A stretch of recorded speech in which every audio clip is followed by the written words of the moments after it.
ជំរាបសួរម្ដងទៀតជាមួយវីដេអូថ្មីវីដេអូនេះយើងនឹងសិក្សាអំពីវិធីចែកដែលមាននៅក្នុងសៀវភៅគណិតវិទ្យាថ្នាក់ទី5របស់ក្រសួងអប់រំយុវជននិងកីឡាមុនដំបូងយើងត្រូវសិក្សាអំពីនិយមន័យជាមុនសិនសញ្ញានេះគេហៅថាសញ្ញាចែកវិធីចែកជាការជំនួសឲ្យកាក់ដកវាមានភាពរហ័សហើយដើម្បីចែកលេខបានបងប្អូនត្រូវចេះមេលេខគុណឲ្យបានស្ទាត់ល្អ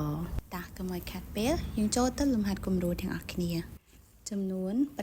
9030ចែកនឹង215 9030គេហៅថាតំណាងចែក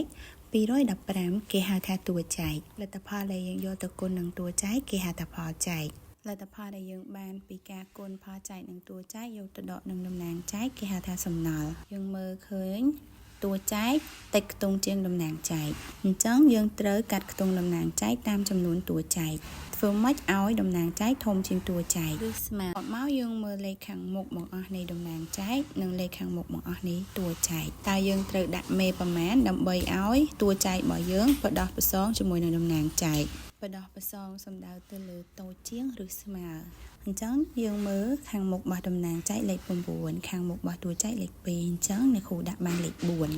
2ដង8អញ្ចឹងគឺវាតូចជាងតំណាងចែកហើយអញ្ចឹងយើងចាប់ដើមគុណវាទៅបាន215គុណនឹង4បាន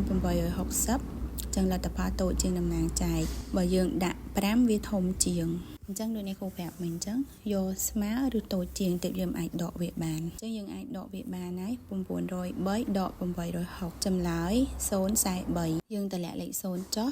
បានជា430ចែកនឹង215អញ្ចឹងយើងមើលអាមុខនោះលេខ4មុខរបស់តំណាងចែកលេខ4មុខរបស់តួចែកលេខ2អញ្ចឹងអ្នកគ្រូដាក់បានលេខ2 2គុណ215បាន430អញ្ចឹងឃើញស្មើគ្នាឯងដោយនេះគ្រូបញ្ជាក់ស្មើឬតូចទើបអាចដកបានអញ្ចឹងយើងបាន430ដក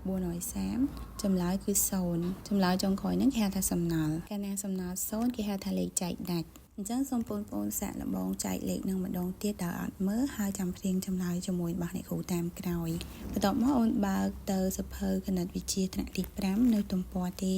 14ហើយធ្វើលំហាត់នឹងសាកធ្វើទាំងអស់គ្នាណាហើយបងអាចឆាតមកសួរចម្លើយអ្នកគ្រូបានឬក៏អូនមានចម្ងល់អីអាចសួរអ្នកគ្រូបាននៅក្នុងឆាតអរគុណសម្រាប់ការរៀនតាមវីដេអូអ្នកគ្រូជួបគ្នានៅវីដេអូបន្ទាប់ជម្រាបលា